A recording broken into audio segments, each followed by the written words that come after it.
In the autumn of 1840, in a forgotten village nestled between the Carpathian Mountains, a young widow named Elara Whitmore lives in a crumbling manor at the edge of the forest. At 26, she has already buried a husband and two infant sons, both taken by fever within days of their birth. The villagers whisper that she is cursed, that God has turned his face from her, and they avoid her home as though death itself lives in its walls. Elara exists in a prison of grief, her days measured by the weight of empty cradles and the silence that fills rooms once meant for laughter. On the night of the autumn equinox, when the veil between worlds grows thin, a stranger arrives at her door. He is tall, impossibly beautiful, with eyes like frozen silver, and a voice that seems to resonate in the hollow spaces of her chest. He introduces himself as Lucien Corvinus, and he speaks words that shatter her isolation. "They told me you're alone. Let me give you eternal sons, woman." The offer is both terrible and tantalizing. He is a vampire lord, ancient beyond measure, and he promises her what she craves most: children who will never die, sons who will stand beside her for all eternity. But immortality comes with a price written in blood and shadow, and Elara must decide whether her desperate love is worth the damnation he offers. What begins as a devil's bargain transforms into something neither of them anticipates. Lucien, who has walked the earth for 8 centuries without feeling the warmth of human connection, finds himself drawn to this broken woman whose capacity for love defies death itself. Elara discovers that monsters are not always born from evil, but sometimes from losses so profound they remake the soul. As she accepts his dark gift and brings forth sons touched by both mortality and eternity, she begins to unravel the truth behind Lucien's offer. He is not simply granting her wish, he is trying to heal a wound that has bled for centuries, seeking redemption through the one thing he can never have, a family. But the vampire clans will not tolerate such blasphemy, and the church sees only abomination in what Elara has become. In a world that cannot accept their existence, Elara and Lucien must fight for a love that transcends the boundary between life and death, leading to a sacrifice that will echo through eternity. The knock came at midnight, 3 measured strikes against ancient oak that had not heard a visitor's hand in 7 months. Elara Whitmore sat in the parlor of Whitmore Manor, a book unopened in her lap, her eyes fixed on the dying fire that cast shadows like grasping fingers across the walls. The knock echoed through the empty halls, and for a moment she did not move. No one came to this house anymore. Not since the second funeral, when they had lowered a coffin so small it looked like a cruel joke into the ground beside his brother. Not since the vicar had refused to meet her eyes and the women of the village had clutched their own children closer, as though grief were contagious. She rose slowly, her black mourning dress whispering against the floorboards. The manor was too large for one woman, its rooms branching like the chambers of a dying heart, each one filled with furniture draped in white cloth like corpses waiting for burial. Her footsteps were the only sound as she moved through the entrance hall, past the portrait of her late husband Richard, whose painted eyes seemed to follow her with accusation. He had died 3 years ago, thrown from his horse on a hunt, his neck broken so cleanly the doctor said he felt nothing. Elara envied him that mercy. Her own pain was a living thing, a creature with teeth that gnawed at her insides every waking moment.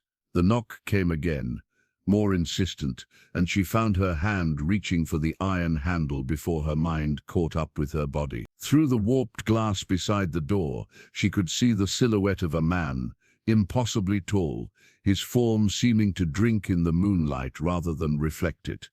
Every instinct screamed at her to turn away, to retreat to her empty bedroom and pretend she had heard nothing. But what did she have left to fear? Death had already taken everything she loved. What worse thing could possibly come through that door? She pulled it open, and the autumn wind rushed in, carrying the scent of dying leaves and something else, something ancient and cold like the air in forgotten tombs. The man standing on her threshold was beautiful in a way that made her chest tighten, the kind of beauty that belonged in paintings of fallen angels. His hair was black as a raven's wing, falling to his shoulders in waves that caught the lamplight. His face was all sharp angles and aristocratic lines, skin so pale it seemed to glow against the darkness behind him. But it was his eyes that held her frozen silver like mercury, ancient and knowing, eyes that had seen empires rise and crumble into dust. He smiled, and she saw the points of his canines, white and sharp as promises. "Elara Whitmore," he said, and his voice was like velvet dragged across stone, beautiful and terrible. "They told me you're alone." It was not a question. He tilted his head, studying her with an intensity that made her feel transparent, as though he could see through her skin to the broken places underneath. "Let me give you eternal sons, woman." The words hit her like a physical blow. For a moment, she could not breathe. Her hand tightened on the door, knuckles white, and she felt the room spin around her. "Who are you?" she whispered, though part of her already knew. The legends were whispered in this region, stories passed down through generations about creatures that walked in human skin, that fed on blood and could not die. Her grandmother had told her such tales by the fire, stories meant to frighten children into obedience. She had thought them nothing more than superstition. "Lucian Orvanus," he said, inclining his head in a gesture that belonged to a different century. "And I am exactly what you think I am." He made no move to enter, simply stood there with inhuman stillness, as though he could wait forever. "May I come in? This conversation would be better conducted somewhere warmer than your doorstep, and I promise you I mean you no harm this night." She should have slammed the door, she should have screamed for help, though no one would come. Instead, she found herself stepping aside, a hollow laugh escaping her lips. "Why not? If you've come to kill me, you'd be doing me a kindness." The words tasted like ash, but they were true.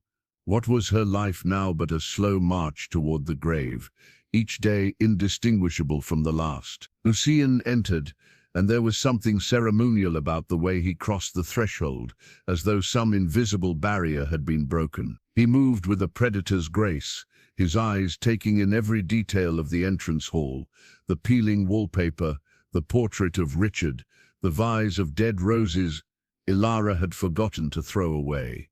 "You misunderstand," he said quietly. "I have not come to take your life. I have come to offer you something far more valuable."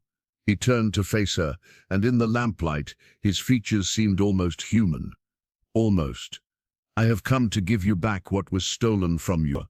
Elara felt something dangerous stir in her chest, something she had tried to bury along with her sons. Hope. It rose like bile in her throat, bitter and burning. "You mock me," she said, her voice shaking. "My children are dead. Nothing can bring them back." "No," Lucian agreed, and there was something like compassion in those ancient eyes. "The dead cannot be recalled, but you can have sons again, Elara. Sons who will never leave you, sons who will stand beside you, not for the brief span of a human life, but for eternity itself." He moved closer, and she could feel the cold radiating from him, as though winter lived beneath his skin. "I can give you what every mother craves and what fate has denied you. Children who will never die." The room tilted again. She wanted to call him a liar, to order him from her house, but the words would not come. Because beneath the horror of what he was suggesting, beneath the impossibility of it, there was a terrible logic. She had prayed to God for her sons to live, had begged on her knees beside their cradles, had offered anything, everything, if only they might draw one more breath. God had not answered. Perhaps it was time to seek answers elsewhere. "What are you saying?" she whispered, though she understood perfectly. "You want to turn them, to make them like you." "Not them," Lucian said softly. "They are gone, and I am sorry for that. I am speaking of children yet unborn, sons that could be yours, blessed with the gift of immortality from their first breath." He reached out slowly, as though approaching a wounded animal, and took her hand in his. His touch was ice cold, but there was a strange gentleness to it. "I am offering you a choice, Elara Whitmore. You can remain here, alone, mourning what you have lost until age takes you to the same grave as your sons. Or you can accept my gift and become something more than human. You can bear children who will never know death, never know disease, never leave you alone in the darkness. Her mind reeled. It was insanity. It was blasphemy. It was everything the church said would condemn her soul to eternal damnation. But as she looked into Lucien's silver eyes, she found herself asking the only question that mattered. Why? Her voice cracked. Why would you do this? What do you want from me? Something flickered across Lucien's face, an expression too quick to name but that looked almost like pain. Because I understand loss, he said quietly. Because 800 years ago, I had a family, a wife, 3 sons, and I watched them burn while I stood, chained in silver, unable to save them. Because immortality is a curse when you spend it alone. And perhaps, he paused, and for the first time he looked away from her. Perhaps in giving you what I can never have again, I might find something resembling peace. The admission hung between them, raw and honest, and Elara felt something shift in her perception of this creature. He was not a monster come to steal her soul for sport. He was something far more complex, far more human than his nature should allow. He was lonely. He was broken. He was, in his own way, as desperate as she was. If I accept, she said slowly, her heart hammering against her ribs. If I let you do this, what would it mean? What would I become? Lucien's grip on her hand tightened slightly. You would become vampire, he said simply. You would drink blood to survive. You would never again see the sun. You would be stronger, faster, nearly immortal. The world would call you monster, and the church would call you damned. But you would have sons, Elara, sons who would call you mother, for all eternity. Is that not worth any price? She thought of the empty nursery upstairs, of the cradles that would never rock again, of the silence that filled this house like water filling the lungs of a drowning man. She thought of the years stretching ahead of her, empty and grey, until death finally took mercy on her. And she thought of what Lucien was offering, a chance to hold a child again, to hear small voices calling for her, to have purpose beyond simply existing. Yes, she whispered, and the word felt like stepping off a cliff. Yes, it is worth any price. Lucien's eyes blazed with something fierce and triumphant. Then we have an accord, he said. But understand this, Elara. Once you cross this threshold, there is no return. You will be forever changed, forever other.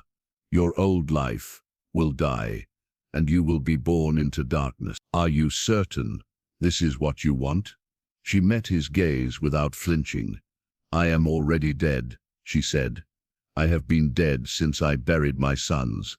If you can make me feel alive again, even if that life is lived in darkness, then I am yours. Something passed between them in that moment, a recognition that went deeper than words.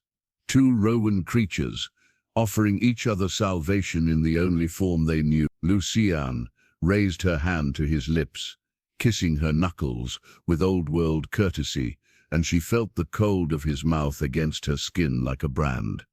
Then tomorrow night, he said softly, when darkness falls, I will return, and I will make you a queen of the night, Elara Whitmore. I will give you eternity, and sons to share it with. He released her hand and moved toward the door with that same inhuman grace. Before he stepped out into the night, he turned back, and for just a moment she saw vulnerability in his ancient face. Do not fear what is to come, he said. I will be with you every step of the way. You will never be alone again. Then he was gone, dissolving into shadow as though he had never been there at all. Elara stood in the entrance hall, her hand still tingling where he had kissed it, and felt the first stirrings of something she had not experienced in years. Not hope exactly, not quite joy, but possibility. The possibility that her story was not over, that there might be chapters yet unwritten in this life or whatever came after it. She turned and walked slowly up the stairs to the nursery. The door creaked as she opened it, revealing the two cradles draped in white cloth, the toys that had never been played with, the clothes that had been worn only for burial. She stood there for a long moment, and then she spoke to the emptiness. "I'm sorry," she whispered. "I'm sorry I could not save you. But I swear I will have sons again, and this time, nothing will take them from me. Not God, not death, not all the powers of heaven and earth." The promise hung in the air like a prayer or a curse, and somewhere in the darkness beyond the window, Elara thought she heard the sound of wings. The following day passed like a fever dream, each hour stretching and contracting in ways that defied reason. Elara moved through the manor in a daze, her body performing familiar tasks, while her mind circled endlessly around the choice she had made. She prepared tea she did not drink, straightened rooms no one would see, and found herself standing in front of mirrors, studying her reflection as though trying to memorize a face that would soon belong to someone else. Her skin was pale from months of staying indoors, her cheeks hollowed by grief and poor appetite. Dark circles shadowed her eyes, making them look enormous in her thin face. She looked like a woman already half dead, and perhaps that was fitting for what she was about to become. The villagers had stopped calling on her months ago, but old Martha, the cook who had served the Whitmore family for 30 years, still came 3 times a week to leave food and ensure the house had not fallen into complete ruin. She arrived at noon, letting herself in through the kitchen entrance, and Elara heard her moving about downstairs, the familiar sounds of pots and dishes, a strange comfort. When Martha called up to say she was leaving, Elara found herself descending the stairs, drawn by a sudden desperate need for human contact before it was too late. Martha was pulling on her shawl when Elara entered the kitchen, and the old woman's eyes widened with surprise. "Miss Whitmore," she said, her weathered face creasing with concern. "I didn't expect to see you today. Are you well? You look even paler than usual. If that's possible." She moved closer, peering at Elara with the frank assessment of someone who had known her since childhood. "Have you been eating the meals I leave? You're thin as a rail." Elara felt an unexpected tightness in her throat. Martha had been there the day she married Richard, had wept with joy at the news of each pregnancy, had held her while she sobbed over the tiny coffins. This woman had shown her more kindness than anyone in the village, never once suggesting that Elara was cursed, or that she deserved her suffering. "Martha," she said quietly, "I want to thank you for everything you've done for me, for not abandoning me when everyone else did." Martha's expression shifted to alarm. "Now you're talking like someone saying goodbye," she said sharply. "What's gotten into you? You're not thinking of doing anything foolish, are you?" She grabbed Elara's hands, her grip surprisingly strong. "I know the grief is terrible, child. I know it feels like you'll never breathe right again, but it does get easier. I promise you, time heals even the deepest wounds." But that was the lie people told, Elara thought. Time did not heal. It only taught you how to live with the bleed. "I'm not going to hurt myself," she said, and it was true. What Lucien offered was not death, but transformation. "I just wanted you to know that you mattered to me, that your kindness meant something." She squeezed Martha's hand. "Whatever happens, I want you to remember that I made my choice freely. No one forced me. I chose this path because it was the only one that offered me what I needed." Martha's face creased with confusion and worry, but before she could ask questions, Elara could not answer. There was a sound from the front of the house, the creak of the gate, the crunch of boots on gravel. Both women froze. Visitors were so rare that the sound seemed almost alien. Martha released Elara's hands and moved toward the kitchen window, peering out. "It's Father Benedict," she said, her voice dropping to a whisper. "And he's not alone. There's 3 men with him, and they look like they mean business." Elara's heart began to pound. Father Benedict was the village priest, a man of iron conviction, who preached hellfire and damnation with the fervor of the truly righteous. He had refused to give her sons proper burial rites, claiming that God's judgment was evident in their death. What was he doing here now? And why had he brought others? She moved to the window and looked out, recognizing the men with the priest. Thomas Blackwood, the village magistrate, and two of his deputies, both carrying heavy wooden staffs. The knock on the front door was not a request, but a demand. Martha looked at Elara with frightened eyes.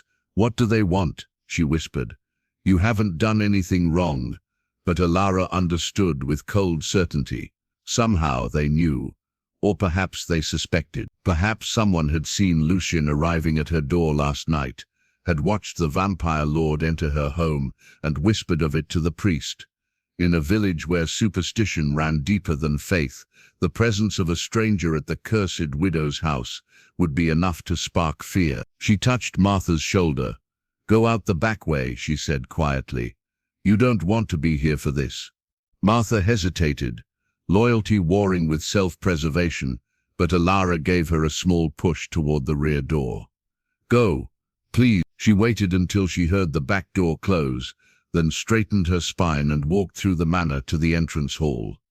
The pounding came again, more aggressive now, and she heard Father Benedict's voice booming through the wood. "Elara Whitmore, open this door in the name of God and the Holy Church." She opened the door slowly, meeting the priest's eyes with a calmness she did not feel. Father Benedict was a large man, his face ruddy with exertion and righteous anger, his black cassock straining across his considerable girth.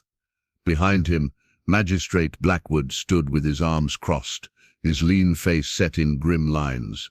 The two deputies flanked them, hands tight on their staffs. "Father Benedict," Elara said quietly, "to what do I owe this visit?"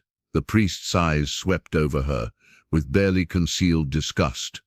"Do not play innocent with me, woman," he said, his voice like thunder. "You were seen last night in the company of a stranger, a man who came to your door after midnight and was invited into your home, where he remained for some time. In a decent household, such behavior would be scandalous enough. But given what you are, given the curse that hangs over you like a shroud, we have reason to believe something far darker occurred." Elara felt ice form in her stomach, but she kept her voice steady. "I don't know what you're implying, Father.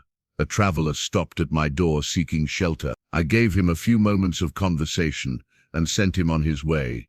Surely that is not a crime." "A traveler," Father Benedict repeated, his lip curling.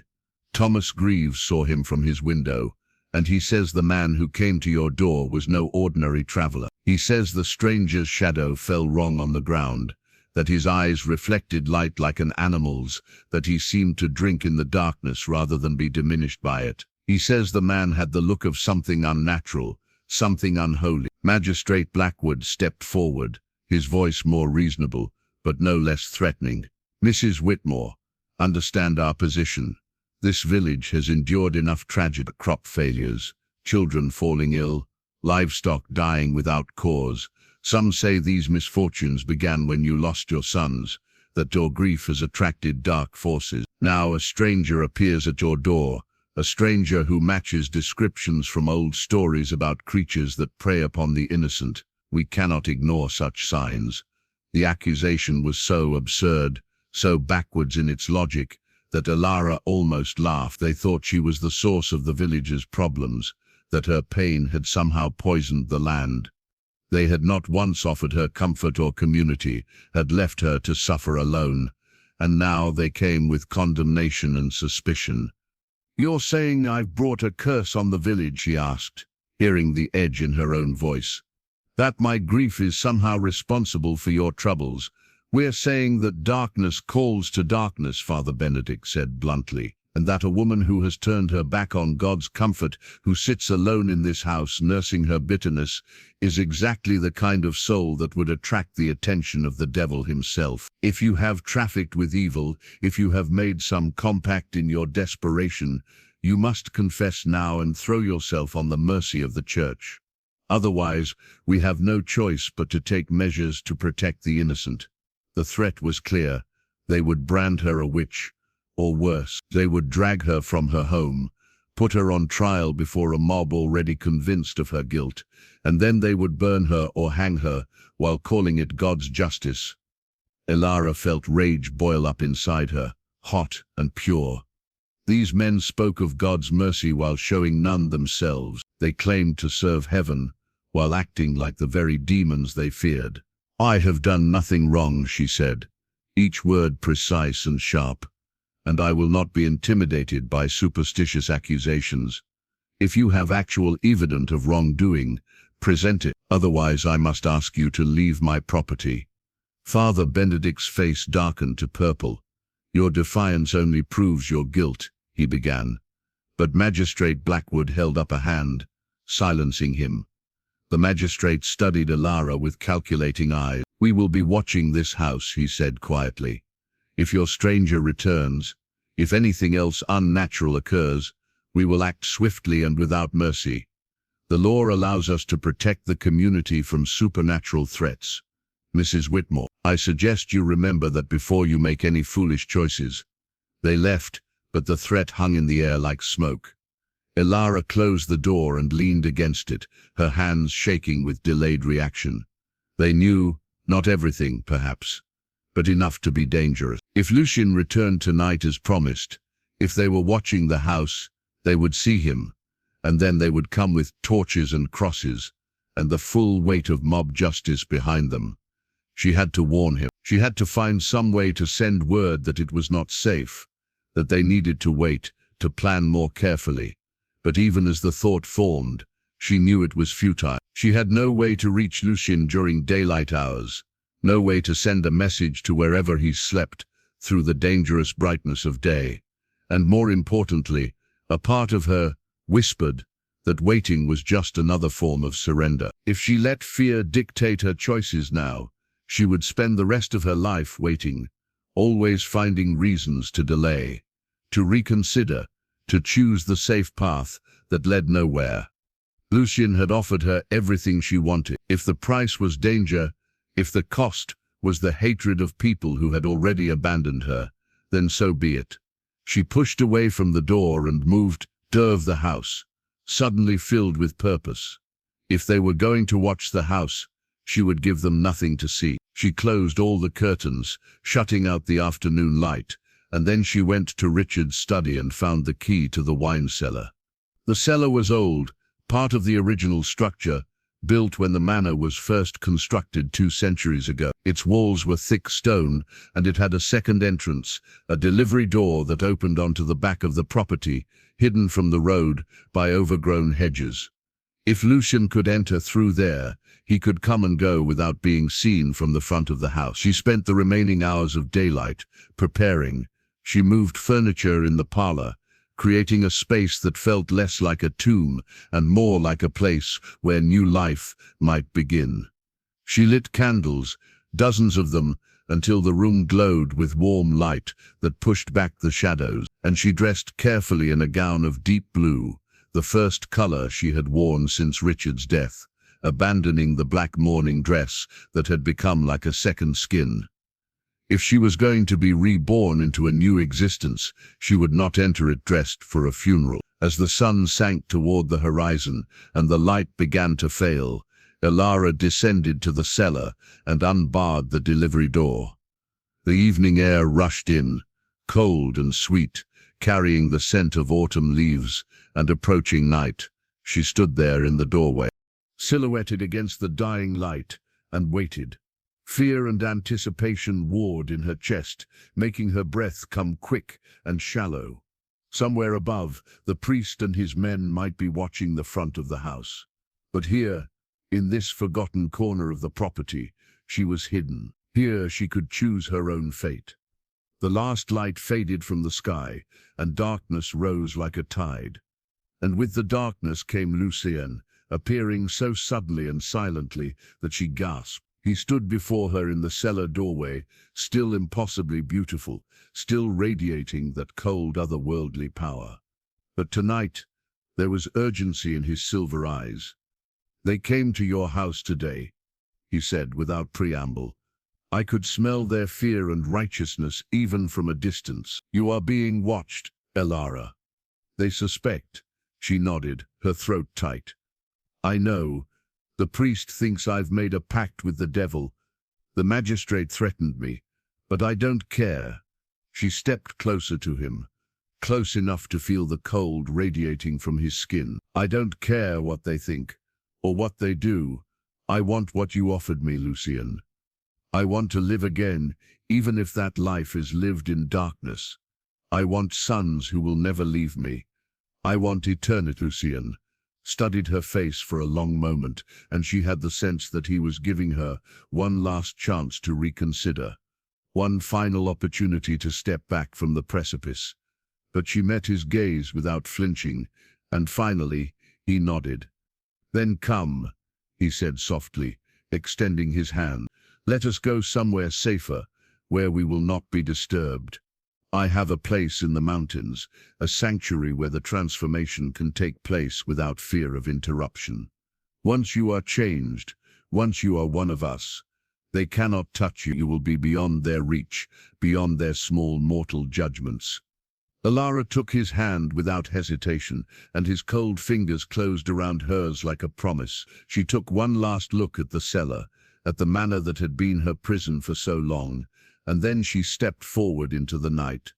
Behind her, the house stood dark and empty, and she did not look back. That life was over. Whatever came next, whoever she became, it would be better than the slow death she had been living. It had to be. They traveled through the forest like ghosts, Lucian moving with impossible speed while carrying her effortlessly in his arms. The world blurred around them, trees becoming dark streaks, the ground vanishing beneath them as though they flew rather than ran.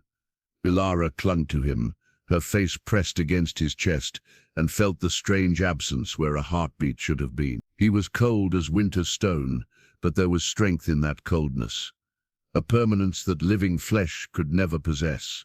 She closed her eyes and surrendered to the sensation of movement, of leaving behind everything she had known. When they finally stopped, she opened her eyes to find herself standing before a structure that seemed to grow from the mountain itself. It was not a castle, though it had that same air of ancient grandeur. Rather, it was a manor, carved into the living rock, its entrance a great archway that opened into darkness. Torches burned in iron sconces on either side of the entrance, their flames dancing in the night wind, casting shadows that writhed like living things. Lucian set her down gently, steadying her until her legs remembered how to support her weight. "This is my home," he said quietly, watching her face. "It has stood here for 600 years, hidden from mortal eyes by old magic and the simple fact that humans rarely venture this deep into the mountains. Here we will be safe. Here you will be transformed." He gestured toward the entrance. "Come. There is much to do before dawn." Elara followed him through the archway and found herself in a great hall that took her breath away. The walls were smooth stone, but they had been carved with intricate designs, scenes of forests and hunts, of creatures both beautiful and terrible, of a history written in rock that stretched back beyond memory. Candles burned everywhere, hundreds of them filling the space with golden light that reflected off the polished stone floor. Furniture from a dozen different centuries filled the hall, each piece clearly chosen with care. A throne-like chair that might have belonged to a medieval king, a writing desk of Renaissance craftsmanship, tapestries that depicted battles and courtly scenes in fading colors. It was the home of someone who had lived through ages, who had collected beauty from each era he passed through. But what caught her attention most were the portraits that lined the walls. Men and women stared down at her from within gilded frames, their faces pale and perfect, their eyes holding that same ancient quality she saw in Lucian. Some were dressed in armor, others in courtly finery, still others in the simpler garments of earlier centuries. At the far end of the hall hung a portrait larger than the rest, and Elara found herself drawn to it. It showed a woman of extraordinary beauty, her dark hair crowned with flowers, her smile warm and alive. Beside her stood 3 young boys, each no more than 10 years old, their faces bright with the particular joy of childhood. And behind them, his hands resting on the woman's shoulders, stood a man who looked almost exactly like Lucian, except that his eyes held warmth that Lucian's lacked, and his smile reached all the way to those eyes. "My family," Lucien said softly from behind her. Painted 3 years before they died. Her name was Isabella. The boys were Marcus, Julian, and Thomas. They were everything to me. His voice held 8 centuries of grief compressed into those simple words. I was turned against my will by a rival lord who wanted my lands. He thought that by making me vampire, by forcing me to watch my family age while I remained unchanged, he would break me. And he nearly succeeded. But Isabella loved me still, even knowing what I had become. She hid the truth from our sons and from the world, and we had 20 more years together. 20 years of watching them grow, of pretending I was still human. He paused, and when he spoke again, his voice was barely audible. But the truth always comes to light. A monk discovered what I was and brought the church down upon us. They came at dawn while I lay trapped in death-like sleep. They chained me in silver and forced me to watch through a window as they burned my home with my family inside. I heard them screaming. I heard Isabella calling my name, and I could do nothing but watch. Elara turned to face him, tears streaming down her cheeks. I'm so sorry, she whispered. I'm so sorry you had to endure that. Lucien's face was stone, but his eyes betrayed him. I survived, he said. The chains did not kill me, though I wish they would. When night fell, I broke free and hunted down every man who had participated in their murder. I spent the next 50 years destroying the church officials who had ordered it, making them suffer as I had suffered. But revenge is cold comfort. Elara, it does not fill the emptiness. It does not bring back what was lost. He looked up at the portrait. For 800 years I have walked this earth alone. I have had companions, others of my kind, but never family, never that bond that made existence meaningful, until I heard about you. She frowned, confused. How did you hear about me? The dead speak to those who know how to listen, Lucien said. Your sons did not simply vanish into nothing, Elara.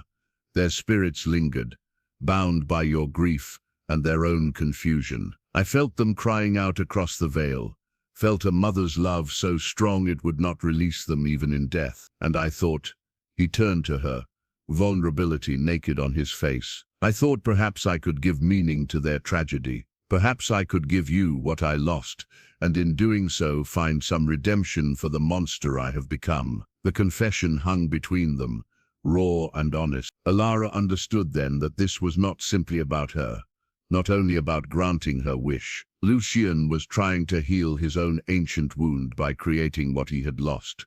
A family, children, the warmth of connection in the cold eternity of his existence. They were both broken creatures reaching for the same desperate salvation. Then, let us heal together, she said softly. Transform me, Lucien. Make me what you are.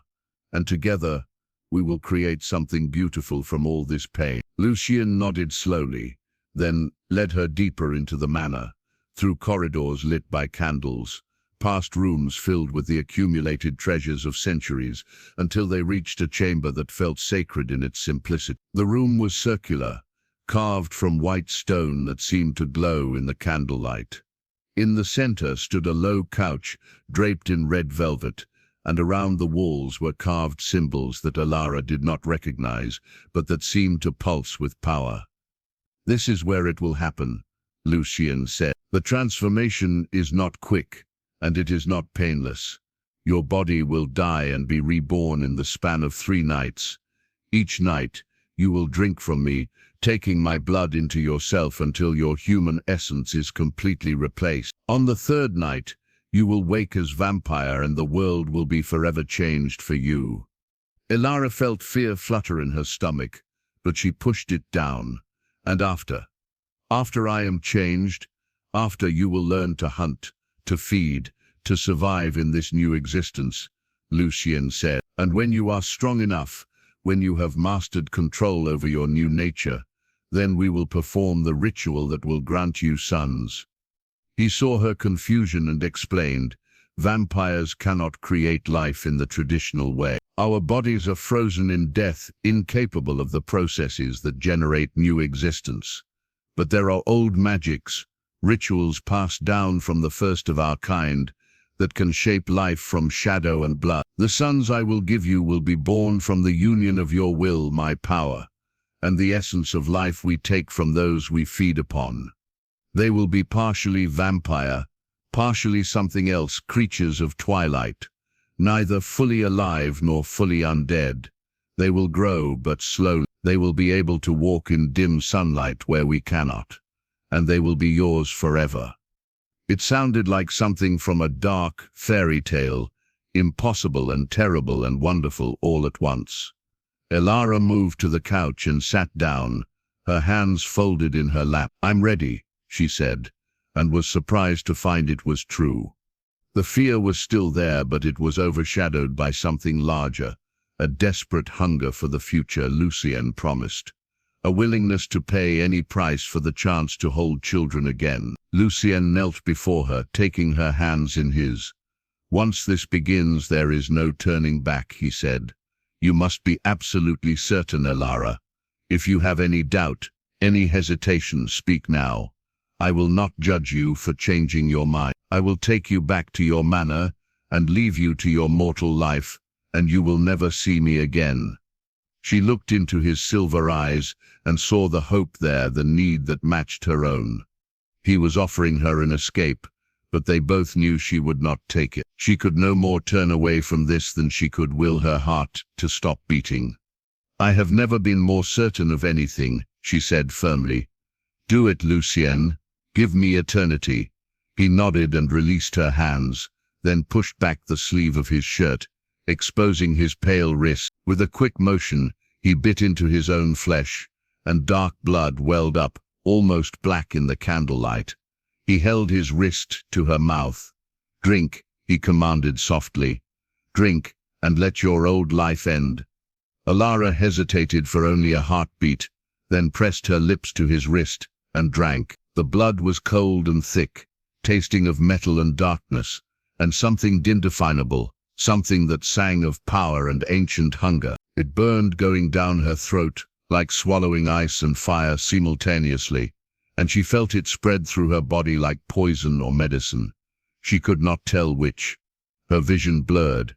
Her heart began to race, then slow, then race again, its rhythm becoming erratic and strange. She drank until Lucien gently pulled his wrist away, the wound already closing, healing with inhuman speed.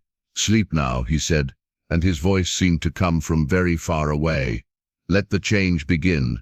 When you wake tomorrow night, we will do this again, and again on the third night, and then, Elara Whitmore, you will be reborn." The room spun around her. She felt herself falling backward onto the couch, felt Lucien's cold hand brush hair from her forehead with surprising tenderness. The candles became streaks of light, and then even those faded. Darkness rushed in like a flood, and she surrendered to it, falling into a sleep that felt like drowning, like dying, like being unmade and remade all at once. Her last conscious thought was of her sons, of the children she had lost and the children she would have, and whether they would forgive her for what she was becoming.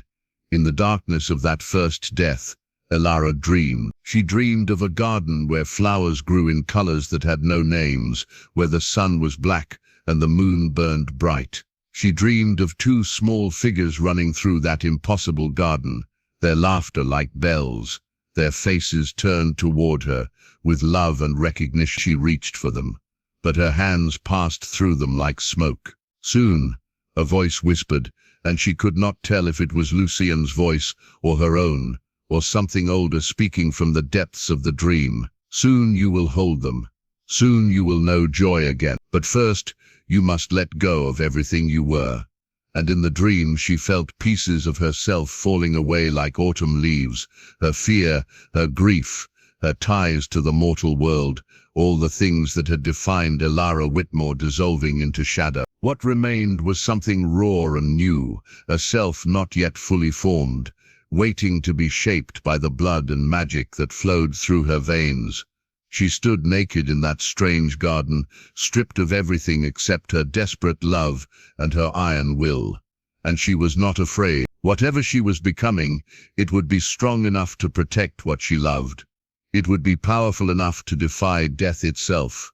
When she woke on the second night, Lucien was there beside her, patient and watchful, ready to feed her again. And when she slept after the second feeding, the dreams were darker, more vivid, filled with the taste of blood and the thrill of the hunt. On the third night, when she drank from him for the final time, she felt her heart stop completely, felt the last spark of human life extinguish like a candle flame.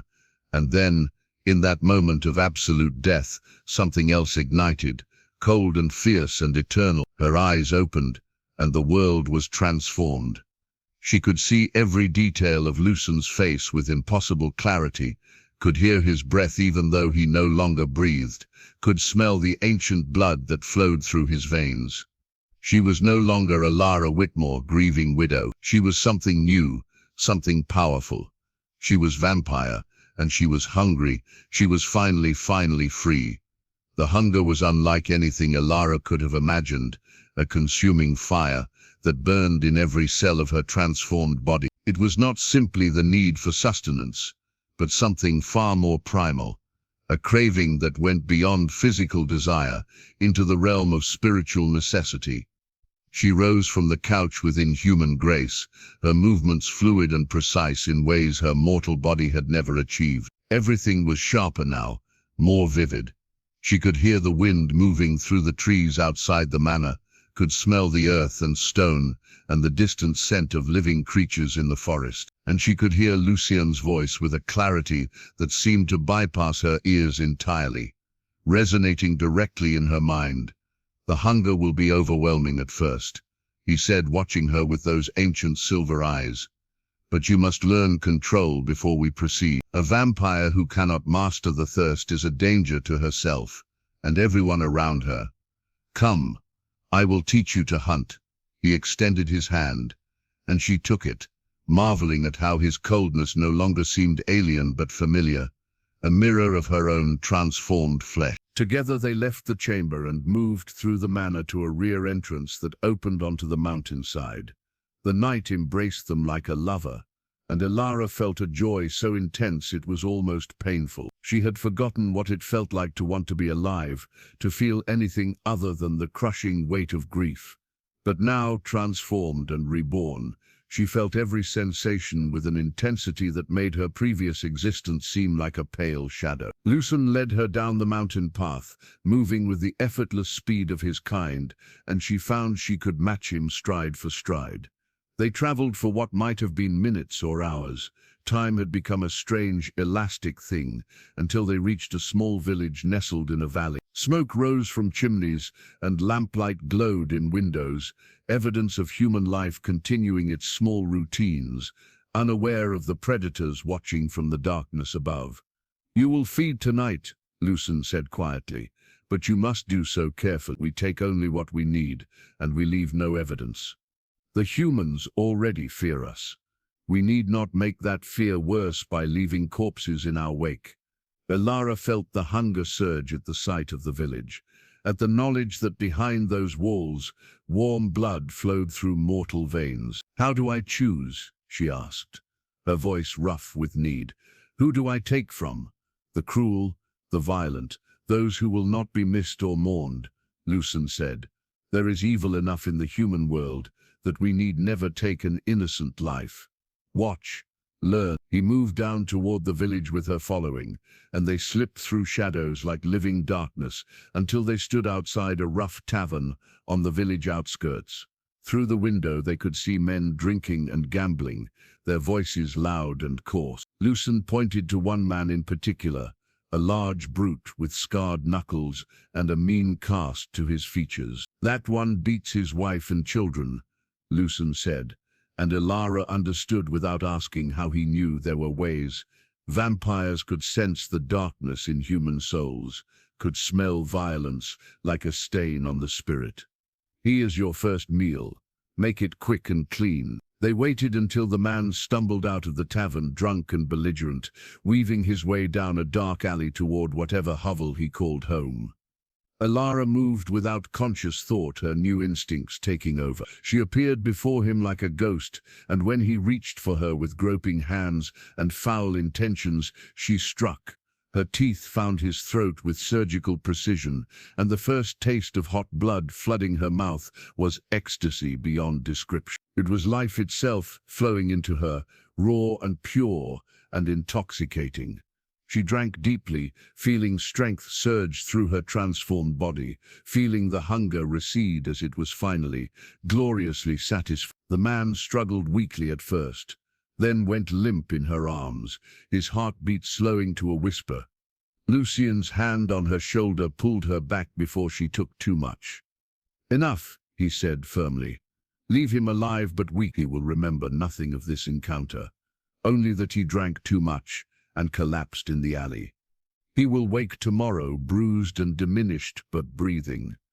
Elara released the man, letting him slump to the ground, and wiped her mouth with the back of her hand. The hunger was sated, replaced by a warm satisfaction that hummed through her veins. She felt powerful, alive in ways that made her previous existence seem like a half-life. This was what she had been missing. Not just the children she had lost, but the simple, fierce joy of existing fully in each moment. They returned to the mountain manor as dawn began and threatened the eastern sky, and Lucien led her to a chamber deep within the stone, where no sunlight could penetrate. The room was furnished with a bed carved from black wood, its posts twisted into shapes that suggested both beauty and menace. "You will sleep here during the day," Lucien explained. "The sun is death to us now. Even the smallest ray will burn your flesh and ultimately destroy you. You must never forget that. Your nights are freedom, but your days are vulnerability." He paused at the doorway. "Rest now. Tomorrow night we will begin the ritual that will give you sons." Elara nodded, exhaustion suddenly overwhelming her as the adrenaline of her first hunt faded. She lay down on the bed and felt sleep pull at her like an ocean tide, irresistible and complete. But before she surrendered to it, she called out to Lucien. "Thank you," she said softly, "for giving me this, for giving me a reason to exist again." He turned back, and something passed between them in that moment, a recognition that their bond had deepened beyond simple transaction. They were no longer strangers, united by mutual need. They were becoming something more, partners in this strange new life. Two souls who understood each other's brokenness. "Thank you for trusting me," Lucien replied, "for believing that redemption is possible even for monsters. Sleep well, Elara. Tomorrow, everything changes again." Then he was gone, and she was alone with the darkness and her dreams. This time, when she dreamed, it was not of gardens or lost children, but of two figures forming from shadow and starlight, taking shape with each beat of her silent heart. She could almost see their faces, almost hear their voices. Soon, she thought, soon they would be real. The following night, when she woke with the setting sun, Lucien was waiting for her in the great hall. He had prepared the space for ritual, clearing away furniture and drawing symbols on the stone floor in what looked like silver dust. Candles burned at precise intervals around the circle he had created, and in the center lay two small bundles wrapped in white cloth. Elara approached slowly, her new vampire senses telling her that those bundles contained something precious, something that thrummed with potential energy. "What are those?" she asked, though part of her already knew. "The physical vessels," Lucien said. "I have spent the day preparing them. They are formed from clay mixed with earth, from my family's grave, from herbs gathered under the dark moon, from ingredients that hold the essence of life and growth. When we perform the ritual, your will and my power will breathe true life into these forms. They will become flesh and blood, your sons in every way that matters." He met her eyes. "But understand, Elara, what we create tonight will be bound to us forever. They will be partially of your blood, partially of mine, creatures of twilight, who will never be fully mortal or fully vampire." They will grow, but slowly aging, perhaps 1 year for every decade that passes. They will need blood to survive, but they can also eat mortal food. They will be able to walk in daylight, though it will discomfort them. They will be beautiful and strange, and unlike anything else in this world. Are you prepared for that? Yes, Elara said without hesitation. She had come too far to turn back now, had sacrificed too much to doubt. What must I do? Lucien took her hand and led her into the circle. He positioned her at one end of the symbols he had drawn, then took his place at the other end, with the two bundles between them. We will each open a vein and let our blood flow onto the vessels, he explained. As the blood touches them, we will speak the incantation together. The words are old, older than any language currently spoken on Earth. I will teach them to you now. Listen carefully and repeat exactly as I say. He began to speak in a tongue that sounded like wind through ancient trees, like water over stone, like the whisper of things long forgotten. The syllables were harsh and beautiful simultaneously, and Elara found that her transformed mind could hold them perfectly, could reproduce each sound with exactness. They practiced the incantation 3 times, Lucien correcting her pronunciation until he was satisfied. Then he drew a silver knife from his belt, ornate and clearly ancient, its blade inscribed with more of those strange symbols. Are you ready? He asked, and when she nodded, he drew the blade across his wrist, dark blood welling immediate. He held his wrist over the first bundle, letting the blood drip onto the white cloth. Elara took the knife from him with steady hands and opened her own wrist, positioning it over the second bundle. Her blood, still new to immortality, flowed dark and cold. Together they began the incantation. The words seemed to echo in the chamber even though they spoke them barely above a whisper, building in power and resonance. With each repetition, the candles flared brighter, their flames rising impossibly high.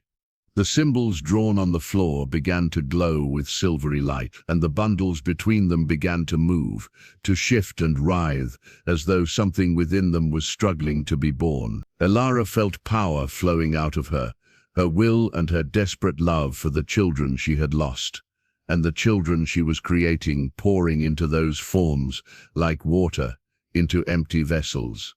She felt Lucien's power joining hers, ancient and vast, shaping and directing the raw force of creation. The incantation reached its crescendo, and both vampires spoke the final words in perfect unison.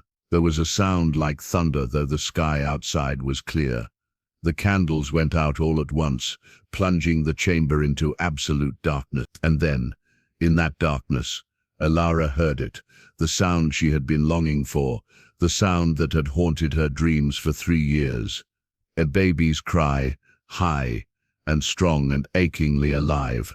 Then another joined it, a second voice demanding attention and care with the fierce insistence of the newborn. Lucien spoke a word, and the candles relit themselves, revealing the truth of what they had created.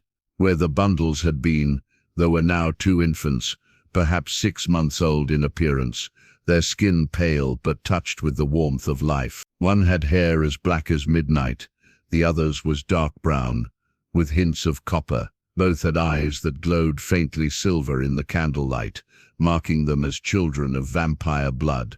They were perfect, beautiful, and impossibly real. Elara fell to her knees, beside them, her hands shaking as she reached out to touch them. Their skin was warm, warmer than hers or Lucien's, and when her fingers brushed their cheeks, both infants turned toward her touch with the instinctive seeking of babies everywhere. "Your sons," Lucien said softly, and his voice held wonder. "Name them, Elara. Speak their names into existence and make them truly yours." Tears streamed down Elara's face, though she had not known vampires could cry. She lifted the black-haired infant carefully, cradling him against her chest, and felt something in her that had been shattered begin to piece itself back together. "Adrian," she whispered.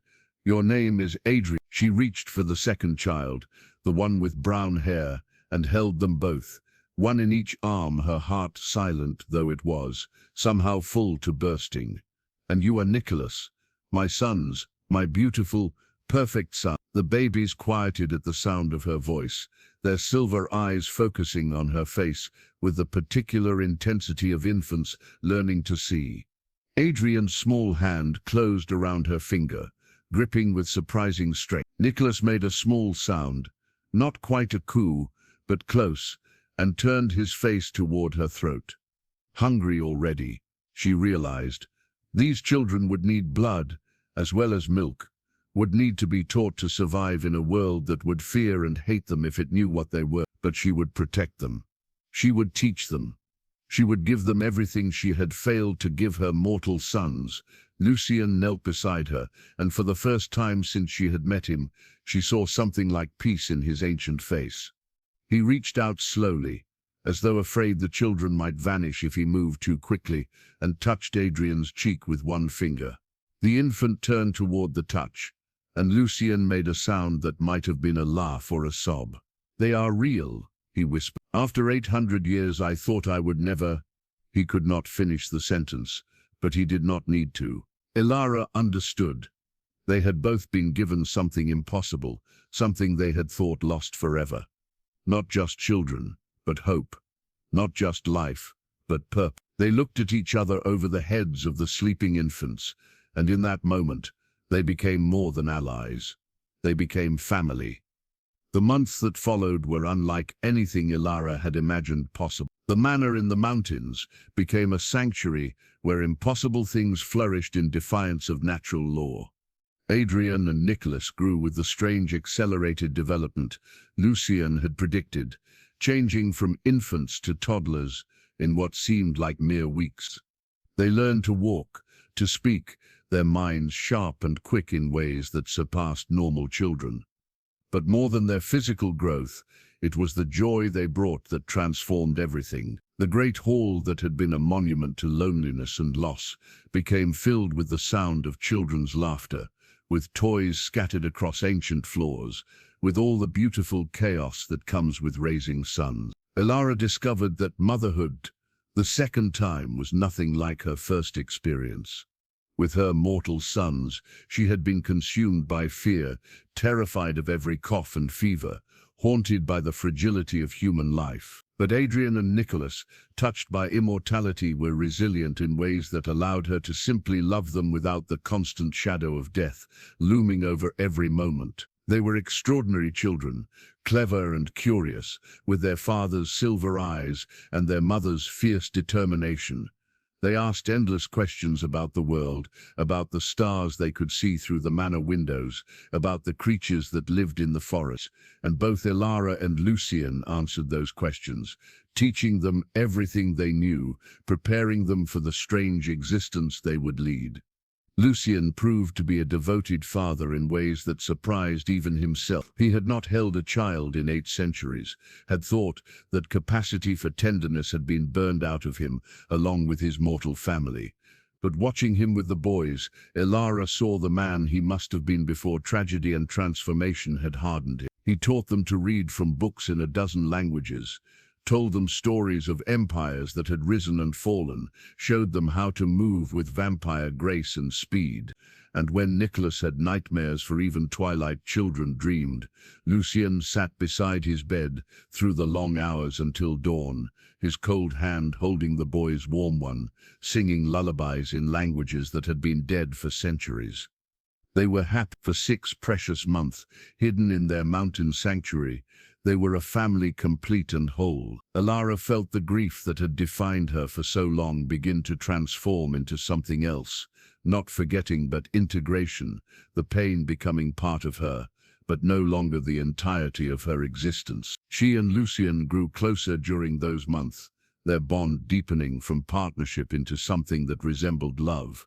Though neither spoke the word aloud, they were 2 broken creatures who had found healing in the act of creating life, and that shared miracle was more intimate than any physical connection. But the world beyond their sanctuary had not forgotten about them. Father Benedict and Magistrate Blackwood had been watching Whitmore Manor, waiting for Elara's return, growing more convinced with each passing week that she had indeed made a compact with darkness. When she did not return, when the house remained empty and abandoned, they began to search the surrounding region. It was only a matter of time before someone in one of the villages they fed from made the connection, before rumors reached the right ears about the beautiful pale couple and their strange children who appeared only at night. The first sign of danger came on a winter evening when Elara and the boys were in the garden Lucian had created on a southern terrace of the manor. It was a place where moonlight grew, things that could not flourish in sun, night-blooming flowers and silver-leaved herbs, plants that thrived in cold and shadow. Adrian, now with the appearance of a 4-year-old, was trying to catch snowflakes on his tongue, while Nicholas studied a frost-covered rose with intense concentration. Elara watched them with contentment so profound it almost hurt, and that was when she felt it, a disturbance in the air, the sense of hostile intent approaching. Her vampire senses had grown sharp over the months, and they screamed warning now. Lucian appeared beside her instantly, having felt it too. "Take the boys inside," he said quietly, his voice controlled but urgent.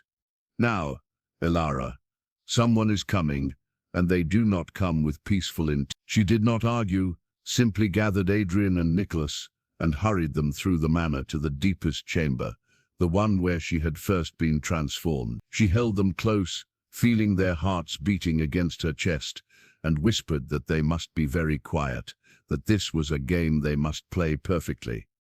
The boys, sensing her fear, went still and silent.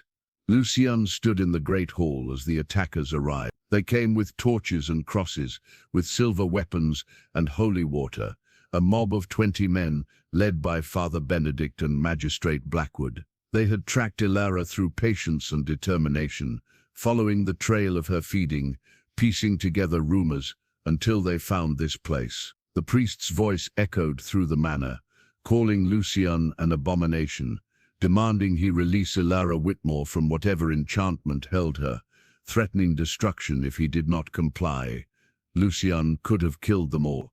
8 centuries of existence had made him powerful beyond mortal comprehension, and these men with their crude weapons were insects before him. But Elara had taught him something during their months together, that every life mattered, that taking life casually made you the monster they believed you to be. So he tried reason first. He appeared before them in the great hall, his hands empty and raised. "I mean you no harm," he said clearly. "Elara Whitmore came to me of her own free will. She chose transformation. She chose this life. If you leave now, I will forget this intrusion." But Father Benedict was beyond reason, consumed by righteousness and the certainty of his own moral authority. "The devil speaks with honeyed tongue," he shouted. "We will not be deceived by your lies, creature of darkness. Tell us where she is, or we will burn this place to the ground with you in it." The men with him brandished their torches, and Lucian saw the truth in their eyes. They had not come to rescue Elara, but to punish her, to destroy what they could not understand. The confrontation might have ended in bloodshed if Elara had not emerged from the depths of the manor. She could not let Lucian face this alone, could not hide while he risked himself for her and their sons. She appeared at the top of the great staircase, and the torchlight caught her pale beauty, her vampire grace, the power that radiated from her transformed. "Father Benedict," she said, her voice carrying effortlessly through the hall.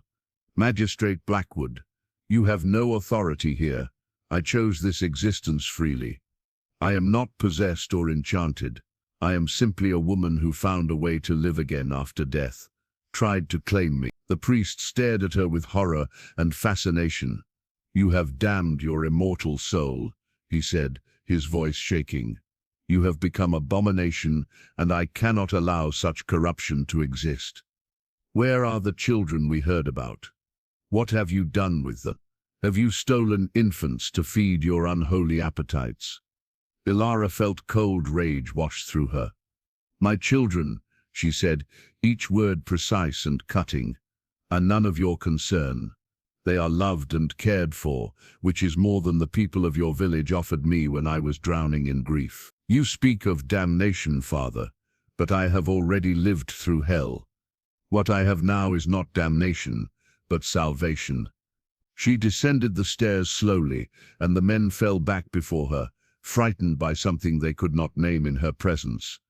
Leave this place. Return to your village and forget we exist. We harm no one who does not deserve harming. We live in peace. Allow us that small mercy.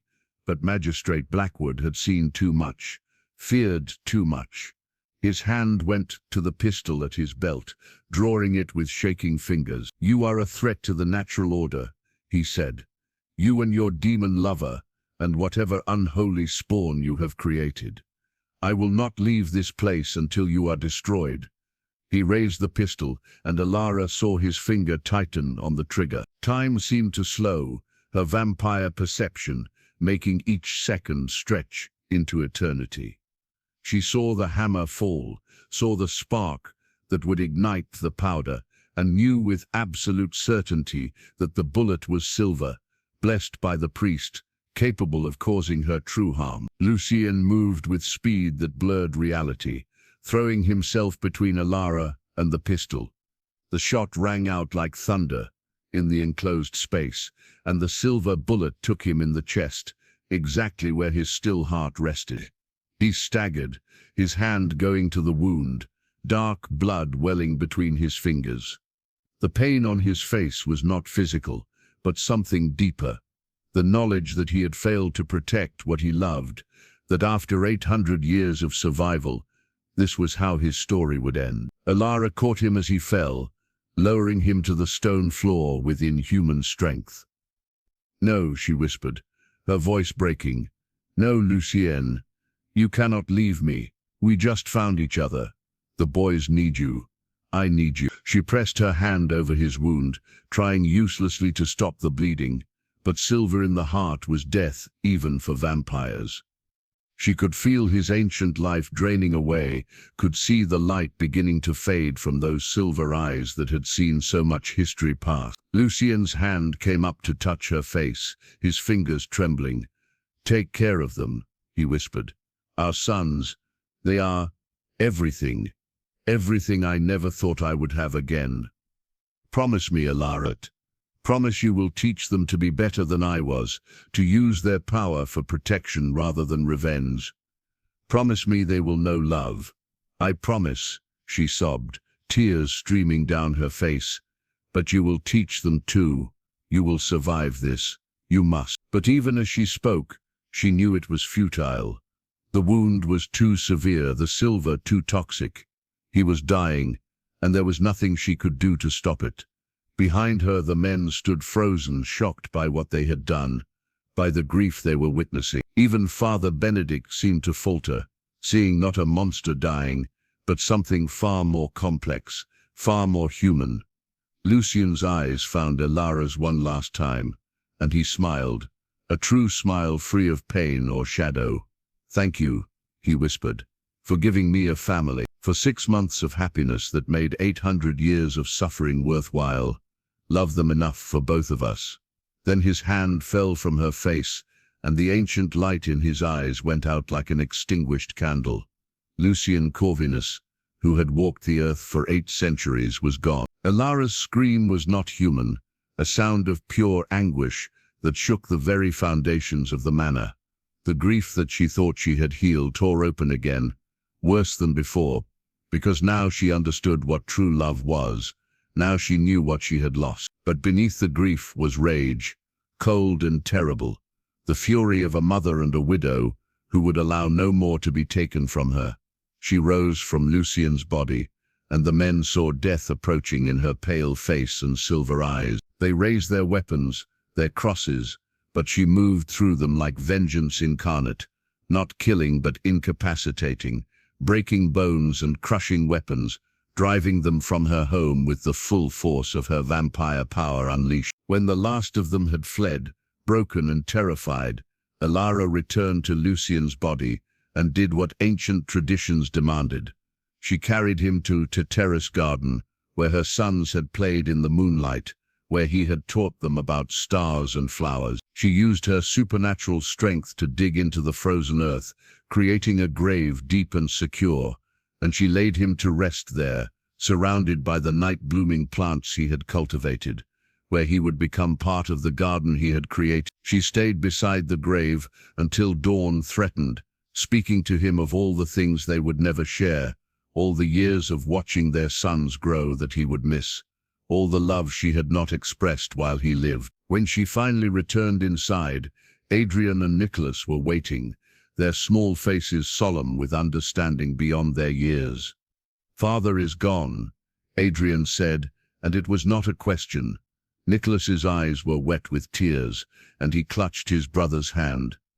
"We felt it," Nicholas whispered. "We felt him leave." Elara gathered them both into her arms, holding them as tightly as she dared. "Yes," she said, her voice raw. "He is gone, but he loved you both so very much, and he gave his life to protect us. We will never forget him. We will honor his memory by being exactly what he wanted us to be, a family. We will survive, and we will be strong, and we will love each other fiercely enough to defy the entire world." The years that followed were difficult beyond measure. Elara raised her sons alone in the mountain manor, teaching them everything Lucian had not lived to teach, giving them the childhood he had wanted them to have. They grew slowly but steadily, beautiful and strange, neither fully vampire nor fully mortal, but something new and unprecedented. Elara told them stories of their father, of his long life and his deep love, of the sacrifice he had made, and she taught them his final lesson, that power must be tempered with compassion, that being strong did not mean being cruel. Adrian and Nicholas grew into remarkable young men, though decades passed in the mortal world, while they remained seemingly frozen in late adolescence. They were everything both their parents had hoped: intelligent, kind, protective of those weaker than themselves. They learned to walk in dim sunlight where Elara could not, became bridges between the world of darkness and the world of light, and they loved their mother with a devotion that never wavered, understanding the sacrifices she had made, the prices she had paid to give them existence. Elara never forgot Lucian or the 6 months of perfect happiness they had shared.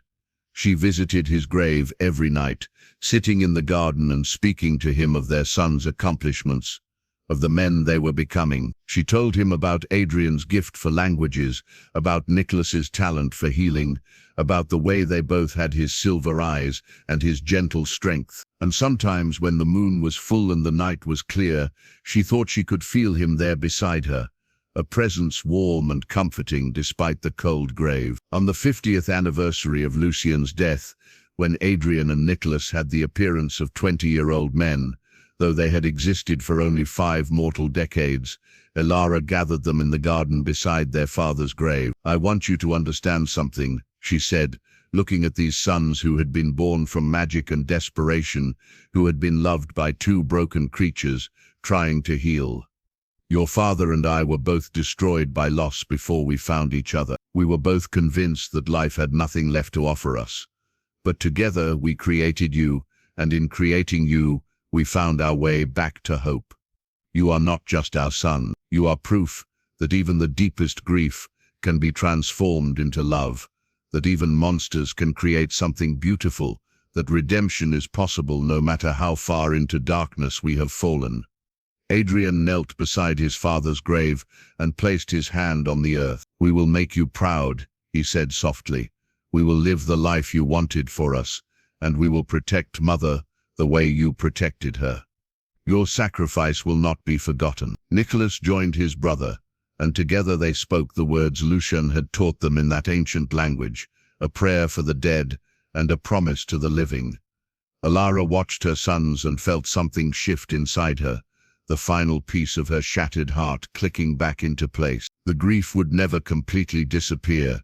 She would carry it always, along with the memory of her mortal sons and her immortal love. But it no longer defined her. She was more than her losses now. She was a mother, a survivor, a woman who had defied death itself and won, at least partially. She had her sons who would stand beside her for centuries to come. She had her memories of Lucian, which time could not diminish. And she had the knowledge that love, true love, was worth any price, even when that price was paid in blood and sacrifice and eternal separation. As the three of them stood together in the moonlit garden, surrounded by night-blooming flowers and the whisper of mountain wind, Elara spoke the words that had been building in her heart for 50 years. "Thank you, Lucian," she said, her voice carrying on the cold air. "Thank you for seeing the broken woman at your door and offering her, not damnation but salvation. Thank you for giving me these beautiful sons, for 6 months of joy that outweighed 8 centuries of your pain. Thank you for teaching me that love is stronger than death, that family is not just blood, but choice, that even in darkness there can be light." She paused, tears streaming down her face. "I will love you until the stars burn out and the world ends. And when I finally join you in whatever comes after this existence, I will tell you about every moment with our sons, every joy and triumph you missed. You are not forgotten. You never will be." The wind rose, stirring the flowers, and for just a moment, Elara felt warmth on her cold skin, as though unseen arms had wrapped around her in an embrace. Adrian and Nicholas felt it too, looking at each other with wonder. And in that moment, they all understood that Lucian was not truly gone. He lived in the sons he had helped create, in the love he had inspired, in the sacrifice that had saved them all. Death had taken his physical form, but it could not touch what mattered most: the legacy he had left behind, the family he had fought for, the love that transcended the boundary between life and whatever lay beyond. They stood together in the garden until dawn approached, 3 figures carved from moonlight and shadow, bound by love and loss, and the unbreakable ties of family. And when they finally returned inside, as the first hints of sunlight threatened the horizon, they did so not as broken creatures seeking escape from pain, but as survivors who had learned that even the darkest night eventually gives way to dawn, that hope can bloom even in graveyards, and that love, once truly given, never dies.